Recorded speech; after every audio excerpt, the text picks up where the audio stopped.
서로 축복하겠습니다. 올해에는 오직 성경으로입니다. 말씀으로부터 오는 복을 받읍시다. 할렐루야. 오늘은 솔라 스크립투라 세 번째 시간입니다. 오늘은 말씀을 통해 긍정적인 눈과 해석의 능력을 키워야 합니다 라는 제목으로 하나님의 말씀을 전하도록 하겠습니다. 명세기 2017년 새해가 시작됐고 벌써 보름째를 맞이했지만 요즘 우리가 살고 있는 세상의 형편이 어떻습니까? 한마디로 속 시끄러운 세상입니다. 위로는 국민과 나라를 대표하는 대통령으로부터 시작해서 지극히 평범한 이 서민들에 이르기까지 이 허덕이는 날들을 보내고 있습니다. 국정농단이라는 전무후무한 사건은 버젓이 벌어져 있는데 관계자들은 다들 모르쇠 내지는 이 뻔뻔함으로 대응하고 있는 중입니다. 그것을 보고 있는 국민들 속이 타서 정말 죽게 있을 지경입니다. 그런가 하면 서민들은 코앞에 새해 명절이 다가오고 있지만 예전처럼 명절 특수라는 걸 보기 어렵다 하소연하고 있습니다. 지난 주 중에 마중물이란 가족들이 운영하는 사업장에 찾아갈 일들이 있었는데 다들 이구동성으로 말합니다. 경기가 너무 어려워요, 목사님. 사람들이 도무지 움직이려고 하질 않아요. 그러는 거예요. 지난 연말을 보내면서 가장 마음이 아팠던 소식 중에 하나는 한때 우리나라의 경제를 이끌었던 이 대형 조선소들이 문을 닫게 됐다는 아픈 소식이었습니다. 쉼없이 돌아가던 이 거대한 크레인들이 이젠 철거돼서 다른 나라로 팔려가게 됐다는 거고요. 연말연시면 늘 이 불야성을 이루었던 조선소 주변 가게들 지금은 이제 문을 닫거나 열고 있어도 하루 종일 손님 한 사람 보기 어려운 그야말로 파리를 날리는 그런 형편이라는 겁니다. 이렇게 여러 모양으로 속 시끄러운 세상입니다. 그런데 엎친 데 덮친 격으로 그놈의 이 조류독감 AI가 다시금 온 나라를 뒤덮고 말았습니다. 초동 대처도 엉망이었고 방역 당국의 일처리 역시 엉성하기 짝이 없었습니다. AI가 분명히 전염되는 병인데도 그 지역을 드나드는 사람들 별 생각이 없는 거지요. 그냥 보통 때와 다름없이 그저 드나들고 왔다 갔다 하고 그 모든 것들 통해서 더 많은 곳으로 이 병균이 옮겨가게 된 거 우리가 듣고 있잖아요. 결국 지난 주간까지 살처분 규모가 무려 3천만 수가 된다고 합니다. 역대 최고입니다. 이 중에 상당수가 또 산란 닭들이어서 최근에는 계란 한 판이 10,000원을 넘는 대란까지 벌어지고 있는 거 다 아시지요? 곧 명절인데 이번 명절에는 동그랑땡 아예 포기한 가정들이 많다는 거예요. 그거 해먹지 말아야 되겠다 그런다는 거지요. 사랑하는 마중물이란 가족 여러분 어떻습니까? 오늘의 현실을 잠시 나열해 봤는데요. 다시 생각해 봐도 한숨이 저절로 나옵니다. 그냥 두고 보는 것만으로도 가슴이 터질 것 같습니다. 그런데 이럴 때 꼭 이렇게 한술씩 더 보태는 사람들이 있어요. 그것은 이 냄비같이 구는 사람들입니다. 금방 달궈졌다가 금방 식어지는 냄비 말입니다. 이런 사람들은 만사를 삐딱하게 봅니다. 뭘 생각해도요 삐딱하게 생각합니다. 얼마 전에 우리가 서로 축복했던 것처럼 사람이 살면서 형통하면 좀 길게 공고하면 짧게 이렇게 살면 얼마나 좋겠습니까? 그런데 이 냄비 같은 사람들은 정반대로 살아요. 형통하면 짧아도 너무 짧게 공고하면 막 엿가락을 느리듯 길게 아주 길게 결코 끝나지 않을 것처럼 그렇게 살려고 합니다. 이런 사람들은 말을 사용함에 있어서도 신중하지 못해요. 저는 예전부터 어딘가에 글을 쓰는 사람들이 이런 식의 문장을 쓰는 걸 아주 싫어했습니다. 이런 글이에요. 요즘 많은 사람들이 힘들어하고 있습니다. 요즘 많은 사람들이 지쳐 있습니다. 교회 안에서 이제 기도회를 인도하면서 혹은 이제 대표 기도를 맡았을 때 환우들을 위해서 기도할 때가 있잖아요. 그럴 때 현재 실제로 아픈 몇몇 성도들의 이름을 이렇게 언급하면서 기도하면 될 텐데 희한하게도 이렇게 기도 제목을 내놓거나 기도하는 경우가 있어요. 교회 안에 환우들이 많습니다. 많은 환우들을 위해 기도해 주시기 바랍니다. 하나님, 우리 교회 안에 환우들이 많습니다. 그들을 고쳐 주시옵소서. 아마 여러분도 이런 유형의 글들을 본 적이 있을 것이고 이런 멘트나 기도 들은 적 있을 겁니다. 저는 이렇게 말하는 사람들에게 꼭 묻고 싶은 것이 있어요. 당신이 일일이 확인해 봤습니까? 도대체 얼마나 확인했기에 많은 사람들이라는 표현을 그렇게 추조하지 않고 쓰는 것입니까? 그렇게 묻고 싶어요. 여러분의 생각은 어떤지 모르겠지만 저는 이러한 표현 방식들이 잘못됐다 생각합니다. 다 확인하지 못한 것을 마치 다 확인한 것처럼 말하는 이것은 아주 잘못된 언어의 습관이에요. 따라서 이건 고쳐야 됩니다. 아무튼 요즘 매사에 부정적인 표현으로 혹은 부정적인 어투로 다른 사람들의 건강한 생각이나 마음에 상처를 주는 경우들이 다반사로 일어나고 있다는 거 부인할 수 없을 겁니다. 이러한 현실을 감안하면서 오늘의 말씀을 준비했습니다. 오늘 우리에게 주신 말씀은 두 곳이지요. 첫 번째 말씀은 시편 119편입니다. 성경 통독에 참여했던 성도들 중에는 시편 119편이 어떤 말씀인지 기억하고 있는 성도들이 있을 겁니다. 시편 119편은 성경 전체, 그러니까 구약과 신약 66권 중에서 장수로 말하면 1189장 중에서 가장 긴 말씀입니다. 한 장으로서는 가장 긴 말씀, 모두 176절로 구성되어 있는데요. 이러한 시편 119편의 핵심 주제는 다름 아닌 솔라 스크립투라, 바로 하나님의 말씀입니다. 시인은 매 절마다 하나님의 말씀을 다양하게 표현하고 있습니다. 1절 말씀에 기록되어 있는 여호와의 말, 율법이라는 표현으로부터 시작해서 여호와의 증거, 주의 도, 주의 율례, 계명, 주의 의로운 판단 등등 176절까지 매 절마다 말씀의 역할이 뭔지 이런저런 표현으로 설명해주고 있습니다. 그 중에서 오늘 제가 선택한 본문은 65절과 66절 말씀입니다. 오늘 첫 번째 본문 함께 봉독해 볼까요? 시편 119편 65절 66절 봉독합니다. 여호와여, 주의 말씀대로 주의 종을 선대하셨나이다. 내가 주의 계명들을 믿었사오니 좋은 명철과 지식을 내게 가르치소서. 아멘. 할렐루야. 사랑하는 마지막 예랑 가족 여러분, 여기서도 시인이 하나님의 말씀을 묘사하는 표현들을 확인할 수 있지요. 65절에서는 주의 말씀, 66절에서는 주의 계명 이렇게 표현하고 있습니다. 모두가 다 하나님의 말씀을, 그러니까 오늘날로 말하면 우리의 손에 들려있는 이 성경을 의미하는 겁니다. 시인은 여기서 이 말씀을 통해 직접적으로 얻게 되는 유익을 설명하고 있는데요. 그것은 좋은 명철과 지식을 얻게 된다는 겁니다. 할렐루야. 자, 명철이 무엇입니까? 명철은 총명하고 사리에 밝은 것을 의미합니다. 지식은요, 어떤 대상에 대해 배우거나 또 실천을 통해 알게 된 명확한 인식이나 이해를 가리켜서 지식이다, 그렇게 부릅니다. 이것이 명철과 지식인데요, 이 두 가지가 다 얼마나 귀한 것입니까?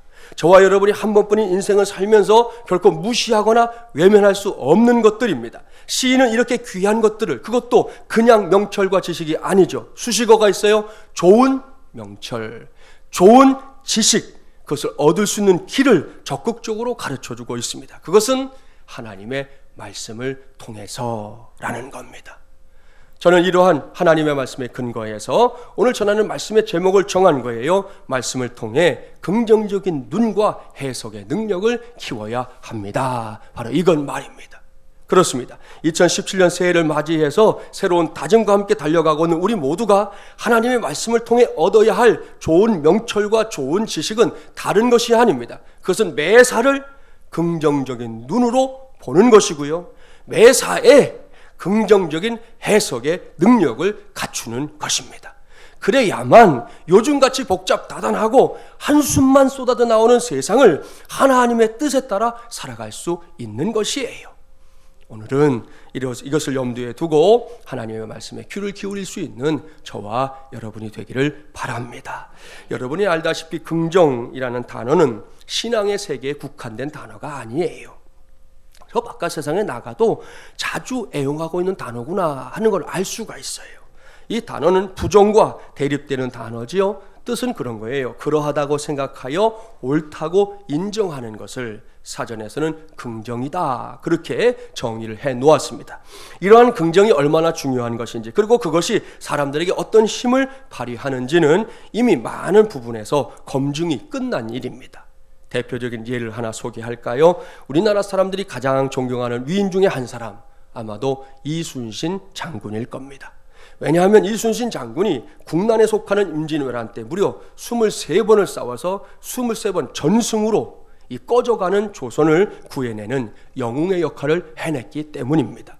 기회가 될 때 꼭 이순신 장군의 일대기를 우리 성도들도 읽어보면 좋습니다. 그러면 이순신 장군이 어떤 경우에도 좌절하지 않았다는 걸 금방 알게 됩니다. 그렇습니다. 이순신 장군 처음에 이제 부임해서 내려갔더니요, 부하들이 막 무시해요. 장군인데, 상사인데 막 무시한다고요. 그럴 때에도, 적선과 비교할 때 비교도 안 되는 수의 판옥선을 가지고 있을 때에도, 동료 장군들이 자신을 비난할 때에도 그는 좌절하지 않았습니다. 혁혁한 공을 세웠는데도 간신배들의 모략에 의해 가혹한 고문당하고 죽음 직전까지 다다랐을 때에도 그는 좌절하지 않았습니다. 죽음 직전에 우의정 정탁의 변호로 간신히 목숨 건지고 도원수 권율의 수하로 들어가서 두 번째로 백의종군 할 때에도 좌절하지 않았습니다. 이순신을 몰아내고 수군의 최고 지휘관이 된 원균이 일본에게 대패해서 모든 것을 다 잃어버리게 되었을 때에도 그는 좌절하지 않고 다시 일어났습니다. 이렇게 굽이 많은 인생의 고비를 넘어온 이순신 장군인데요, 제가 이순신 장군의 일대기 가운데 가장 많이 감동받은 대목이 있습니다. 그때는 임금이 나라가 위급해지자 다시 이순신을 통제사로 재임용했을 때입니다. 통제사가 되어서 돌아가 보니까 눈앞의 현실이 기가 막혔습니다. 귀선이라고 그러죠. 한자로는 거북선. 이 귀선이 당시에 이 이순신 이 수군의 대표적인 큰 전함이었잖아요. 이걸로 무장되어 있었던 막강했던 이순신의 함대가 초토화되고 남아있는 것이라고는 군사 120명에 전함 12척이 전부였습니다. 그때 이순신 장군이 남긴 말이 역사에 기록되어 있어요. 제가 개인적으로 이 말을 아주 좋아해요. 이렇게 말했습니다. 상유시비 미신불사 그랬습니다. 무슨 말입니까? 아직 배는 12척이나 남았고 저는 아직 죽지 않았습니다. 그런 말이에요. 아주 비장한 고백이잖아요. 오늘은 이 중에서 상유 12가 중요합니다. 아직 배는 12척이나 남았습니다 라는 이 말입니다. 이 말의 의미가 무엇인지 아시겠죠? 여러분 객관식으로 질문을 할게요. 1번, 에게 12척밖에 안 남았어? 그 많던 배들 다 어디로 갔어? 이것입니까? 아니면 2번, 와 아직 12척이나 남아 있었구나, 이것만 있어도 해볼만 해, 이것입니까? 1번과 2번 몇 번이에요? 예, 2번이지. 틀림없습니다. 이것이 이순신 장군의 남다름입니다. 생각해 보세요. 백의종군 하기 전에 얼마나 대단한 이순신 장군의 수군들이었습니까? 말만 들어도요, 왜구들이 벌벌벌 떨었다고요. 그 모든 것들이 간신들의 모략으로 와르르 무너져 내린 거잖아요. 그런데도 이순신 장군은 좌절하지 않았습니다. 다시금 일어나서 그 유명한 명량해전을 치렀습니다. 그 위대한 해전에서 12척의 전선과 아주 빈약한 병력을 거느리고 무려 133척의 왜군과 대결해서 31척을 부수는 큰 전과를 올렸고요. 전쟁의 방향을 다시금 조선의 승리로 되돌려 놓았습니다. 사랑하는 여러분, 이런 것이 바로 긍정의 힘이라는 거예요. 이러한 긍정의 힘에 대해서는 많은 책들이 이미 시중에 쏟아져 나와 있습니다. 여러 모양의 구체적인 실전 방법론들까지 제시되고 있습니다. 그것들이 나름대로 의미가 있는데요, 저는 오늘 거기서 몇 걸음만 더 여러분과 함께 나아가 보려고 합니다. 이를 위해 이제 두 번째 본문으로 가려고 해요. 두 번째 본문은 구약성경 민수기입니다. 민수기는 히브리어 성경으로 보면 베미드바르라고 했습니다. 그 뜻은 광야에서라는 말입니다. 그 이름 그대로 민수기는 출애굽한 이스라엘 백성들이 시내산을 떠나서 이 요단강 동편에 이르기까지 약 38년간 광야에서 지냈던 역사를 기록한 책입니다. 그런데 민수기를 이제 읽어보신 분들 알지만 두 번의 지파별 인구 조사가 기록되어 있어요. 그래서 영어 성경에서는 숫자를 의미한 numbers라고 부르고 있고, 우리말 성경에서는 백성 민자의 셀 숫자를 써서 사람들을 셌다 이거죠. 민수기 이렇게 부르고 있는 겁니다. 오늘 우리에게 주신 말씀은 이러한 민수기의 성격을 바로 확인할 수 있는 말씀인데요, 본문인 1절부터 4절까지의 말씀 우리 함께 봉독해 보겠습니다. 1절부터 4절입니다. 이스라엘 자손이 애굽 땅에서 나온 후 둘째 해 둘째 달 첫째 날에 여호와께서 시내 광야 회목에서 모세에게 말씀하여 이르시되 너희는 이스라엘 자손의 모든 회중 각 남자의 수를 그들의 종족과 조상의 가문에 따라 그 명수대로 계수할지니 이스라엘 중 20세 이상으로 싸움에 나갈 만한 모든 자를 너와 아론은 그 진영별로 계수하되 각 지파의 각 조상의 가문의 우두머리 한 사람씩을 너희와 함께 하게 하라. 아멘. 이게 도대체 무슨 말씀인가 싶지만 먼저 1절 말씀을 보면 우리가 알 수 있는 단서가 있지요. 민수기가 출애굽을 한 이스라엘 백성들이 하나님의 산이라고 불린 시내산에서 머물다가 떠난 이후의 기록이라고 했잖아요. 그 시기를 이제 밝히면서 민수기가 시작되고 있는 겁니다. 그런 다음에 하나님께서 이제 이스라엘의 군대를 조직하십니다. 여기서 우리가 꼭 주목해야 할 말씀이 있어요. 그것은 본문 2절 말씀입니다. 제가 다시 한번 봉독해 볼게요. 너희는 이스라엘 자손의 모든 회중 각 남자의 수를 그들의 종족과 조상의 가문에 따라 그 명수대로 계수할지니. 여기서 주목해야 할 것은 다른 것이 아니라 하나님의 군대가 종족과 가문에 따라서 조직되었다는 사실입니다. 무슨 말입니까? 이스라엘 군대를 만들기 위해 하나님께서 새로운 조직을 따로 만든 것이 아니라는 말씀이에요. 그렇습니다. 여러분, 이스라엘은 지파 동맹체잖아요. 각 지파별로 가문들이 다 모여서 지파를 형성하고 지파와 지파끼리 연합해서 나라를 이루고 있는 것이 이스라엘이란 나라거든요. 하나님은 이미 존재하고 있었던 이 자생적인 조직, 그것을 그대로 군대라고 하는 공식 조직으로 인정해주고 있는 것입니다. 이것은 그야말로 융통성과 합리성이 돋보이는 부분입니다. 그런데 이 일을, 그러니까 종족과 가문에 따라 이스라엘의 군대를 조직했다는 걸 한번 부정적으로 봐볼까요? 부정적으로 봅니다. 그러니까 나쁜 의미로 이것을 해석해 보면 이런 것을 가리켜 우리나라 사람들이 할 말이 있어요. 이건 지방색이야, 이렇게 말할 수 있다는 거예요. 그렇죠? 우리나라 사람들이 때만 되면 지긋지긋해 하면서도 해결하지 못하고 있는 그 지방색 말입니다. 다 아시죠? 그렇습니다. 지방색 때문에 우리나라는 상처가 많은 나라입니다. 2017년도인 지금도 여전히 그 문제를 해결하지 못하고 있는 것이 사실입니다. 본문 2절 말씀을 얼마든지 그렇게 볼 수 있다는 겁니다. 그런데 오늘은 여기서 한 가지 질문을 던져봐야 합니다. 오늘 전하는 말씀의 제목을 떠올려 주세요. 말씀을 통해 긍정적인 눈과 해석의 능력을 키워야 합니다. 바로 이 제목 말입니다. 이 제목에 근거해서 질문해 보겠습니다. 당신은 지방색을 마냥 부정적으로만 볼 것입니까? 이 질문을 잘 생각해 주세요. 여기에 생각할 거리가 있습니다. 하나의 동전에 양면이 있잖아요. 그런 것처럼 지방색도 마찬가지라는 겁니다. 지방색을 나쁘게 보면, 부정적으로 보면 그것은 끼리가 됩니다. 다른 사람들은 아예 끼워주지도 않는 것이죠. 한때 유행했던 말 있잖아요. 우리가 남이가, 나머지는 다 남이라는 거예요. 저들끼리만 남이 아니라는 거잖아요. 그런 말들로 우리나라 사람들이 참 많은 상처를 갖고 있잖아요. 그런 일들 우리가 많이 경험해 본 일입니다. 하지만 똑같은 것을 좋게 보면, 장점으로 보려고 하면 얼마든지 애향심이라고 말할 수 있다는 거예요. 그렇지 않습니까? 똑같은 것이지만 배타적으로 남을 넘어뜨리거나 해롭게 하지 않는 것이라면 애향심이 왜 나쁜 것이겠습니까? 그것은 결코 나쁜 것이 아니에요.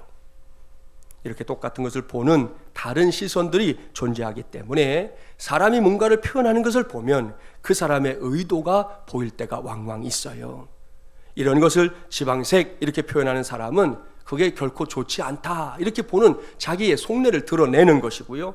애향심이라고 보는 사람은 그래도 얼마든지 좋은 부분이 있기 때문에 그것을 보려고 하는 것을 의미한다는 것이에요. 결국 사람의 태도가 그가 사용하는 단어를 결정짓는다, 그렇게 말할 수도 있습니다. 오늘 주신 말씀을 그런 관점에서 보자는 것입니다. 무엇보다 지금 우리가 보고 있는 것이 사람의 말이 아닌 하나님의 말씀이라는 걸 유념해야 합니다. 하나님께서는 이스라엘의 각 지파들이 지방색을 따져가면서 코피 터지게 서로 싸우라고, 끼리끼리 편먹고 뒤에서 딴짓이나 하라고 종족과 가문별로 이스라엘의 군대를 조직하신 것이 아닙니다. 하나님의 뜻이 어떻게 그렇게 허접하고 못날 수가 있겠습니까? 하나님은 그들이 애향심을 갖고 서로 똘똘 뭉쳐서 하나님의 뜻을 이루어 가라고 종족과 가문별로 이스라엘의 군대, 하나님의 군대를 조직하게 하신 것이에요. 이것이 성경이 보여주는 관점이고 태도입니다. 또한 오늘 우리 모두가 솔라 스크립투라의 관점에서 반드시 배워야 할 사실입니다. 할 수 있는 한 긍정적인 눈을 가지는 것 말입니다. 할 수 있는 한 긍정적인 해석으로 문제를 풀어나가는 것 말입니다. 여기서 우리는 성경이 말하는 긍정과 세상이 말하는 이 긍정의 차이를 잘 구분해야 합니다. 먼저 세상이 말하는 긍정을 생각해 볼까요? 세상이 말하는 긍정은 우선 앞으로 잘 될 거야, 좋아질 거야, 좋은 게 좋은 거지 라는 말로 시작됩니다. 이런 말들은 모두가 다 막연하게 남아 상황의 변화를 기대하는 것이죠. 그렇습니다. 물리적인 상황들이 지금보다 더 나아질 것이라는 기대가 듬뿍 그야말로 넘치게 들어있긴 한데 그것이 막연할 때가 많다는 말씀이에요. 흔히 하는 말, 지금은 생고생하지만 언젠가는 쥐구멍에도 볕들 날이 오지 않겠냐 그러는 겁니다. 이러한 기대감과 소망을 세상에서는 긍정 이렇게 말합니다. 그러다 보니 때로는 초긍정에 관련된 이야기들이 이렇게 회자될 때도 있어요. 한 거지 아버지와 아들의 이야기가 있어요. 이 부자가 살고 있는 동네에 그만 홍수가 나서 온갖 물건들이 다 떠내려갔습니다. 가구, 냉장고, 텔레비전, 뭐 기타 등등. 저도 어려서 동네 제기동 살았는데 그 개천이 있었거든요. 홍수가 한 번씩 나면 그 개천에 물건들이 둥둥 떠내려가는 거 본 적 있어요. 한마디로 막 기가 막힙니다. 동네 어르신들이 개천가에 다 나와가지고는 발을 구르면서 이를 어쩌냐, 이를 어쩌냐, 저거 어쩌냐, 뭐 그랬던 것이 선명하게 기억나요. 그런 상황이 된 겁니다. 아무튼 그런 상황을 물끄러미 쳐다보고 있던 아들이 아버지에게 먼저 말을 건넨 거예요. 아버지, 우리는 참 행복해요. 홍수가 나도 잃을 게 하나 없잖아요. 그러니 얼마나 행복해요. 그랬어요. 그때 아버지가 대답합니다. 야 이놈아, 그게 다 애비를 잘 둔 덕이야. 참 기가 막히죠. 무슨 이야기입니까? 이것은 유머인데요. 워낙 빈부의 격차가 심한 세상이고 그 안에서 별의별 일들이 다 일어나다 보니 나름대로는 뭔가를 꼬집어 보겠다고 만든 이야기일 거예요. 아무튼 여기에 등장하는 아버지는 한마디로 초긍정의 사나이입니다. 그냥 긍정도 아니에요. 이거 완전 초긍정이에요. 문제는 그 초긍정이 뭔가를 해결할 수 있는 것인지, 그런 능력이 과연 있는 것인지 알 수가 없다는 데에 있습니다. 여전히 막연하단 말이에요. 그렇다면 성경이 말씀하는 긍정은 무엇일까요? 그것이 무엇인지를 보여주는 말씀을 한 곳 소개합니다. 구약성경 하박국 3장 17절부터 19절 말씀인데요. 구약 1305쪽 우리 함께 찾아서 봉독해 보겠습니다. 구약 1305쪽입니다. 하박국 3장 17절부터 19절까지의 말씀.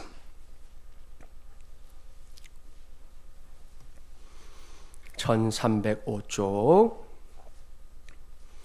하박국 3장 17절부터 19절 우리 함께 봉독해 볼까요? 비록 무화과 나무가 무성하지 못하며 포도나무에 열매가 없으며 감람나무에 소출이 없으며 밭에 먹을 것이 없으며 우리의 양이 없으며 외양간에 소가 없을지라도 나는 여호와로 말미암아 즐거워하며 나의 구원의 하나님으로 말미암아 기뻐하리로다. 주 여호와는 나의 힘이시라. 나의 발을 사슴과 같게 하사 나를 나의 높은 곳으로 다니게 하시리로다.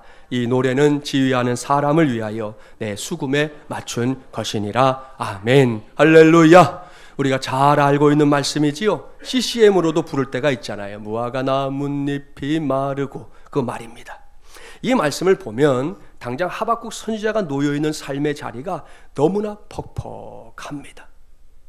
사람들이 살면서 가장 좋아하는 게 뭔지 아실걸요? 없는 게 없는 겁니다.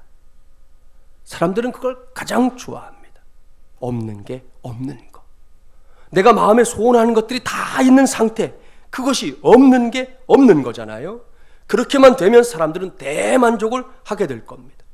그런데 이 말씀에서 볼 수 있는 상황은 없는 게 없는 것이 아니라 정반대로 있는 게 없는 상황입니다. 이스라엘을 상징하는 무화과 나무, 그 나무가 어떻습니까? 볼품이 없어요.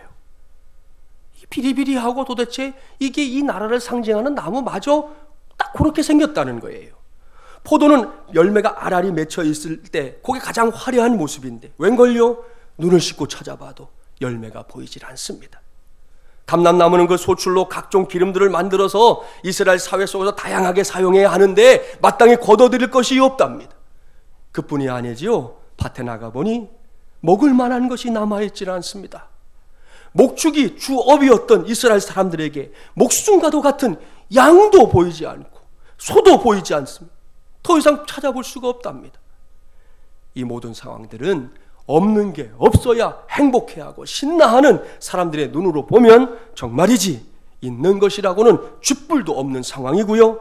이런 상황에 처한 사람은 속이 터져서 죽게 있든지 바닥에 털퍼덕 주저앉아서 다리를 비벼가며 통곡할 일밖에 없는 것입니다. 이것이 분명하고 엄연한 현실인데요. 하박국 선지자를 보라는 겁니다. 그의 고백이 있는 것이라고는 쥐뿔도 없다는 그것으로 끝났습니까? 아닙니다. 땅이 꺼지는 탄식으로 끝났습니까? 아닙니다. 여기서 하박국 선지자가 보여주는 최종적인 그의 고백, 마찬가지로 보기를 드리죠. 1번, 이게 뭐야? 난 이제 더 이상 할 수 있는 게 없어. 난 여기가 끝이야. 이것입니까? 아니면 2번, 그래, 당장 눈앞에 보이는 건 하나도 없어. 그렇지만 내게는 하나님이 있어. 그러면 돼. 결코 두려워할 일이 아니야. 하나님이 계신데 뭐 이것입니까? 자, 1번과 2번 뭐가 정답이에요? 2번. 우리는 답을 2번만 내. 맞추기도 쉬워요. 2번이 정답이에요. 할렐루야. 사랑하는 마중물이란 가족 여러분, 여기서 우리는 성경이 말씀하는 긍정이 뭔지 분명하게 알 수 있습니다. 성경이 말씀하는 긍정은 우리의 상황이 지금보다 좀 더 개선되거나 나아지는 것, 그런 정도의 문제가 아닙니다. 무엇보다 세상에서 말하는 긍정처럼 막연하게 알 수 없는 미지의 시간을 향해서 뭔가를 기대하는 정도? 그 정도도 아닙니다. 성경이 말씀하는 긍정의 핵심은 이 세상에 존재하는 다른 그 무엇이 아니라 우리 하나님의 존재 그 자체인 줄 믿습니다. 옳습니다. 절대로 있을 수 없는 일이지만 만일 하나님이 없다면 하나님의 자녀된 우리가 갖게 되는 긍정은 스스로를 망상에 빠뜨리는 거짓된 생각일 뿐이에요. 만일 하나님이 없다면 그 긍정은 아주 허황된 것이고 멀쩡한 사람들을 미혹의 길로 이끌어 바보가 되게 하는 겁니다. 그러나 여러분, 걱정하지 마십시오. 하나님은 살아 계십니다. 어제도 살아 계셨고 오늘도 살아 계십니다. 앞으로도 변함이 없습니다. 하나님은 늘 살아 계십니다. 그렇게 살아서 역사하는 하나님 자신이 성경이 말씀하는 긍정의 뿌리라는 것이에요. 우리가 긍정하며 살 수 있는 이유, 어떤 상황에서도 하박국처럼 그렇게 고백할 수 있는 이유가 하나님에게 있다는 말씀입니다. 이것이 사실이기 때문에 하나님께 내 인생을 기꺼이 맡길 수 있는 거예요. 하나님께서 이끄시는 길에 대해서 확신을 가질 수 있는 거예요. 무엇보다 하나님의 신실하심은 물론이고 하나님이 나를 사랑하신다는 사실을 100% 믿고 따라가는 겁니다. 무화과 나뭇잎이 마르고 라는 찬송은 이러한 확신을 갖고 불러야 돼요. 그냥 부르면 우리의 입에 그저 왔다 갔다 하는 가사로 끝나지만 이런 확신을 갖고 부르면 하박국의 고백이 내 고백이 되고 하박국이 경험했던 것들이 내 경험이 되는 거예요. 여기까지 주신 말씀을 꽉 붙잡고 우리 잘 아는 찬송이니까 함께 불러볼까요? 1, 2부 땐 박수를 안 쳤더니 조금 맨송맨송해서 우리 박수 치면서 찬송하려고 합니다. 함께 해볼까요? 무화과 나뭇잎이 마르고 포도 열매가 없으며 감람나무 열매 그치고 논밭에 식물이 없어도 우리의 양떼가 없으며 외양간 송아지 없어도 난 여호와로 즐거워하리 난 여호와로 즐거워하리 난 구원의 하나님을 인해 기뻐하리라. 아멘. 할렐루야. 사랑하는 여러분, 이 찬송을 믿습니까? 이 찬송이 여러분의 찬송이 되고 있습니까? 꼭 믿고 꼭 되기를 주님의 이름으로 축복합니다. 그리할 때 우리 모두는 그 하나님, 살아계신 하나님, 전능하신 하나님, 위대하신 하나님께서 우리를 위해 허락하신 말씀을 이렇게 손에 붙잡고 살 수 있게 되는 겁니다. 그러니 앞으로 우리가 어떠한 삶을 살아야 되겠습니까? 이 질문에 대한 답은 벌써 나와 있어요. 하나님의 말씀을 통해 날마다 긍정적인 눈과 해석의 능력을 키워가는 사람들이 되어야 하고 그런 삶을 살아야 합니다. 믿습니까? 할렐루야. 앞서 두 번째 본문을 그런 관점에서 해석해 본 거예요. 이스라엘의 군대를 종족과 가문별로 조직했다는 것을 부정적인 눈과 해석으로 보면 지방색으로 볼 거라고 했잖아요. 틀림없습니다. 그러나 그것이 하나님의 관점이 아니라는 거죠. 하나님의 뜻일 수 없다는 거죠. 하나님은 긍정적인 눈과 해석으로 이 말씀을 우리 모두가 보기를 원하십니다. 그렇게 보니 종족과 가문별로 군대를 조직한 것은 결코 지방색을 조장하는 말씀이 아니라 서로 애양심을 발휘해서 사무적인 관계로 상하 관계로만 묶이는 그런 조직 말고 서로가 가족이니까, 혈육이니까, 네가 다치면 내가 아픈 것이고 네가 죽으면 나도 죽을 것이니까 함께 똘똘 뭉쳐서 더욱 견고한 하나님의 군대를 만들라는 하나님의 뜻인 것을 알 수 있었습니다. 이러한 시도는 여기서 끝나면 안 돼요. 말씀을 통해 우리의 주변을 매사를 긍정적인 눈으로 보고 긍정적인 해석으로 살펴야 합니다. 그것이 솔라 스크립투라를 실천하는 삶이에요. 당장 오늘 우리가 그리고 우리나라가 놓여있는 현실 역시 하나님의 말씀을 통해 볼 필요가 분명히 있습니다. 여전히 나라가 어수선하고 이런저런 의견들이 본물처럼 쏟아지고 있는 시절입니다. 우리가 알고 있는 대로 분명히 그만한 이유가 있어요. 지극히 평범하게 살고 있었던 국민들을 악에 바치게 만든 장본인들이 있잖아요. 어느 집사님 만났더니 그러더라고요. 이번에 일을 통해서 본인이 반성을 많이 했대요. 뭘 반성했느냐? 그동안은 그저 때 되면 투표하고 다 신경도 안 쓰고 살았는데 이번에 보니까 투표만 하고 끝낼 게 아니더라는 거예요. 잘 살펴야 되겠고 문제가 있는 것에 대해서는 뭔가 나도 생각을 해야 되겠다 하는 반성을 크게 했다는 거예요. 그렇게 지금 그동안 사실 신경도 안 쓰고 살던 사람들을 막 신경 쓰게 만든 장본인들이 활개를 치고 다니고 있어서 더 화가 나기도 합니다. 이런 상황이다 보니 새해가 됐지만 많은 언론 매체들을 비롯해서 지나가는 사람들의 입에서 비난이나 비판이 쉽게 쏟아져 나오는 것도 사실입니다. 문제는 다들 자기는 아무런 문제가 없다는 것이고 다른 사람에게만 문제가 있는 듯이 열을 올리고 있는 데에 있습니다. 올해 조기 대선 이야기가 나오고 있잖아요. 그 장정의 레이스에 참가하고 있는 사람들 한번 이렇게 보세요. 길게 볼 것도 없어요. 이번 주간 한 주간 동안 뉴스에 나오는 걸 이렇게 봐보세요. 다들 상대방에 대해 얘기하느라 정신이 없어요. 자기를 얘기하는 사람은 없어요. 다 상대방이 했던 말에 대해서 반론을 하든지 자기 주장을 하든지 뭐 탓을 하든지 뭐 지금 이렇게 하면 안 된다고 지적을 하든지 맨 그런 얘기들. 그런 사람들에게 묻고 싶은 거죠. 당신은 진정으로 그렇게 떳떳하고 당당합니까? 정말 그렇습니까? 모르긴 몰라도 아마도 가슴이 뜨끔할걸요. 사랑하는 여러분, 사실 비난은 누구나 할 수 있어요. 어렵지 않게 할 수 있어요. 심지어 뭘 모르는 바보도 비난과 비판을 할 수 있습니다. 이렇게 누구나 하는 건 이제 그들에게 맡겨둡시다. 굳이 우리가 하지 않아도 이미 이건 진짜 검증됐잖아요. 많은 사람들이 하고 있어요. 정말로 많은 사람들이 하고 있으니까 이러한 때 우리가 해야 할 것은 따로 있다는 겁니다. 이 세상이 이렇게 말도 안 되게 돌아가고 상식을 벗어난 채 굴러가는 것 같아도 아직은 긍정적인 눈과 해석으로 볼 수 있는 것들이 남아 있다는 거지요. 하나님이 살아계시는 한 이런 일은 앞으로도 분명히 계속될 겁니다. 우리는 그 일에 관심을 갖자는 거예요. 이런 세상에서도 일하시는 하나님, 이런 세상에서도 우리에게 하나님의 뜻이 무엇인지를 말해주고 싶어하는 하나님, 그 하나님을 바라보며 그 길을 가자는 것이에요. 미국이 대공황에 빠져 허우적거릴 때 그 나라를 바닥으로부터 끌어올렸던 힘이 뭐냐? 하나님을 아버지로 예수 그리스도를 구세주로 믿었던 신앙의 힘이었습니다. 정치인들부터 서민들에 이르기까지 많은 사람들이 그 힘을 발휘해서 미국이라고 하는 그 거대한 나라가 그야말로 쫄딱 망할 뻔했는데 그 국난을 이겨내고 서게 만들었어요. 그런가 하면 타락의 늪에 빠져있던 18세기의 영국을 기사회생시킨 위대한 믿음의 사람이 있는데요. 그가 바로 요한 웨슬리입니다.